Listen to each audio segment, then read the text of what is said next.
Okay, today we're talking about the trim handle and stopper ball replacement on the Navigator Pro. So this is relatively quick and easy. All you're going to need is a 2.5mm Allen key.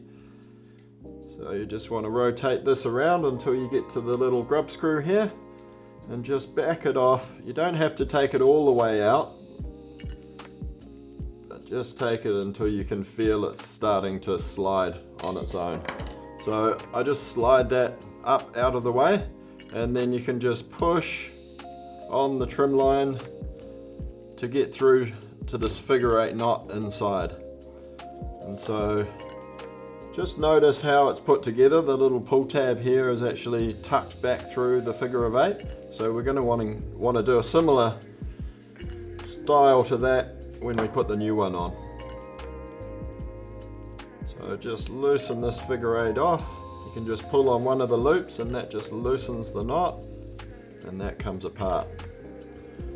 So you might have found that the EVA was damaged. It was getting pulled off the rigid piece of nylon here, the little stopper ball. Some sort of damage there, or perhaps the top of this stopper ball has been beaten up by bashing into the cleat. It's always good to keep an eye on these things. So the bungee cord that goes inside this comes out here, and it's a little bit hard just to pull this ball over, but with some force you should be able to pull that over. So we're just going to put those ones aside and we're going to put on the new ones. So you want the little narrow part of the ball to go on first.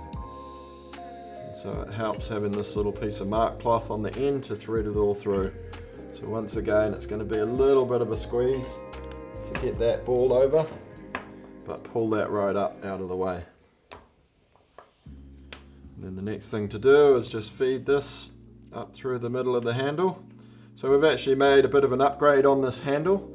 It's attached a lot more firmly. This is overmolded, and there's a piece of rigid plastic that runs around the inside, so it springs back. So the idea is that it's big enough to just get a finger in there if it's a long way away, or if it's up close you can grab it around there.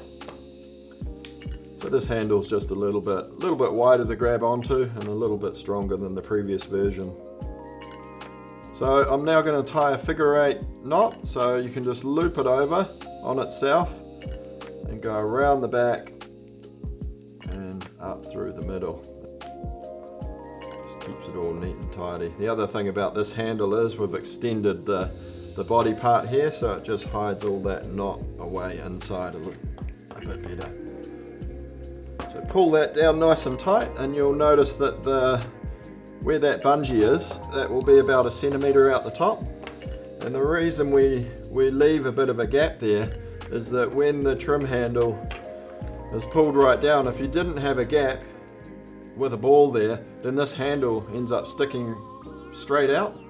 Whereas when you've got that, it allows it to flop down, and it actually brings it another 8 centimetres closer to the rider. So that's the reason we do that. And this little stopper ball is also sacrificial, and it tucks into the cleat nicely. So once we've got something like 1 centimetre, 15mm, you want that just sitting at the top of the bungee, then we're just going to use our 2.5mm Allen key just to tighten this back up. And you don't want to over tighten it because it's going into plastic thread, but tighten it up so it's firm, and then that's not going to go anywhere. So that is the replacement of the trim handle and stopper ball.